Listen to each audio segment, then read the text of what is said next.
Hello बच्चों, class 11 subject history third chapter हम पढ़ रहे हैं। 3 महाद्वीपों में फैला हुआ साम्राज्य। रोम साम्राज्य के विषय में बताया गया है। दूर दूर तक फैला हुआ था। विशाल राज्य क्षेत्र में आज का अधिकांश यूरोप है, पश्चिमी एशिया है, उत्तरी अफ्रीका है। तो ये पूरा रोम साम्राज्य था पुराने समय में। यह साम्राज्य विविध स्थानीय संस्कृति तथा भाषाओं से समृद्ध था, यानी कि विभिन्न भाषाएं बोली जाती थी। यहाँ पर विभिन्न प्रकार की संस्कृतियां थी। स्त्रियों की कानूनी स्थिति काफ़ी दृढ़ थी। वैसी स्थिति आज के अनेक देशों में भी देखने को नहीं मिलती है। अर्थव्यवस्था बहुत कुछ दास श्रम के बल पर चलती थी, जिसके कारण जनता का बहुत बड़ा भाग स्वतंत्रता से वंचित था। प्रथम शती ईस्वी के मध्य सैन्य नायक जूलियस सीजर के अधीन रोम साम्राज्य वर्तमान ब्रिटेन और जर्मनी तक फैल गया। साम्राज्य की मुख्य भाषा लातिनी थी, परंतु पूर्व में रहने वाले कई लोग यूनानी भाषा का प्रयोग करते थे और रोम के लोगों के मन में यूनानी संस्कृति के प्रति गहरा आदर भाव था। प्रथम शती ईस्वी पूर्व अंतिम भाग में साम्राज्य के राजनीतिक ढांचे में अनेक परिवर्तन हो गए। ईसा की 4वीं शताब्दी के सम्राट कास्टेननाइट के ईसाई बनने के बाद इस साम्राज्य का काफ़ी सीमा तक ईसाईकरण हो गया। शासन को सुचारू ढंग से चलाने के लिए 4वीं शताब्दी में रोम साम्राज्य को पूर्वी और पश्चिमी 2 भाग में बांट दिया, परंतु 5वीं शताब्दी तक आते आते पश्चिम की आर्थिक, सामाजिक और सैनिक दशाएं बिगड़ने लगी। तो 5वीं शताब्दी तक पश्चिम का रोम साम्राज्य छिन्न भिन्न हो गया और अपने पूर्वी आधे भाग में साम्राज्य अखंड और अत्यंत समृद्ध बना रहा। 7वीं शती ईस्वी से 15वीं शती ईस्वी के बीच पूर्वी रोमन साम्राज्य की अधिकांश भूमि पर अरब साम्राज्य ने अधिकार कर लिया।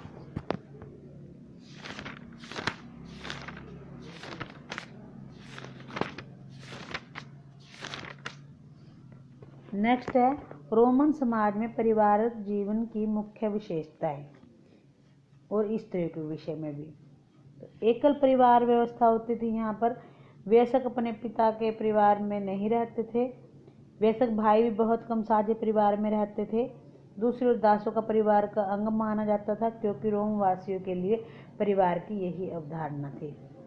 विवाह का शर्त था, पत्नी अपने पति को अपनी संपत्ति हस्तांतरित नहीं करती थी। महिला का दहेज वैवाहिक अवधि के दौरान उसके पति के पास अवश्य रहता था, परंतु विवाह के बाद भी महिला अपने पिता की उत्तराधिकारी बनी रहती थी और अपने पिता की मृत्यु होने पर वह अपनी संपत्ति की स्वामी बन जाती थी। इस प्रकार रोम की महिलाओं की संपत्ति के स्वामित्व व संचालन में व्यापक कानूनी उनको अधिकार प्राप्त थे। तलाक देना अपेक्षाकृत आसान था।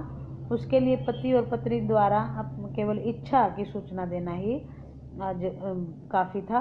पुरुष प्राय 28 और 32 की आयु में विवाह करते थे, जबकि लड़कियों का विवाह 16 से 23 वर्ष की आयु में किया जाता था। इसलिए उन दोनों की आयु में काफ़ी अंतर रहता था। पुरुष प्रधान परिवार होते थे। पारिवारिक जीवन की दृष्टि से महिलाओं की स्थिति अच्छी नहीं मानी जाती थी। महिलाओं पर उनके पति हावी रहते थे, अपनी पत्नियों को बुरी तरह पीटते भी थे। बच्चों पर अत्यधिक कानूनी नियंत्रण पिता का ही होता था, कभी कभी दिल दहलाने वाली सीमा तक। जैसे बच्चों के मामले में पिता को उन्हें जीवित रखने या मार डालने तक का कानूनी अधिकार प्राप्त था। कभी कभी शिशु बच्चे को मारने के लिए वे उसको ठंड में भी छोड़ देते थे।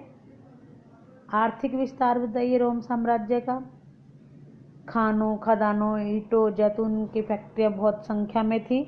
गेहूं, अंगूरी, शराब, जैतून का तेल मुख्य व्यापारिक मंदे थी। ये स्पेन में जैतून का तेल निकालने का उद्योग 140 से 160 ईस्वी के दौरान अपने चरमोत्कर्ष पर था।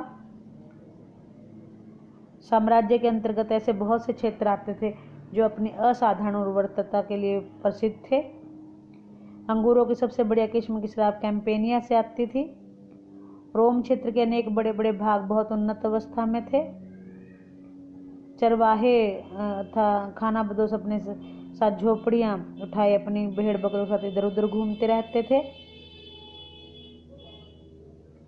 परंतु उत्तरी अफ्रीका में रोमन जागीरों का विस्तार होने पर वहां चारागाहों में कमी आई और खानाबदोश चरवाहों का आवागमन नियंत्रित हो गया। स्पेन में उत्तरी क्षेत्र का बहुत कम विकसित था। यहाँ किसान पहाड़ियों की चोटियों पर बसे गांवों में रहते थे। इन गांवों को कैस्टेला भी कहते थे। संक्षेप में कहा जाए तो रोम आर्थिक दृष्टि से बहुत ही धनी साम्राज्य था। देश में बहुत बड़ी संख्या में सोने के सिक्के भी प्रचलित थे। धन्यवाद बच्चों, ये 2 प्रश्न आपको अच्छे से याद करने हैं।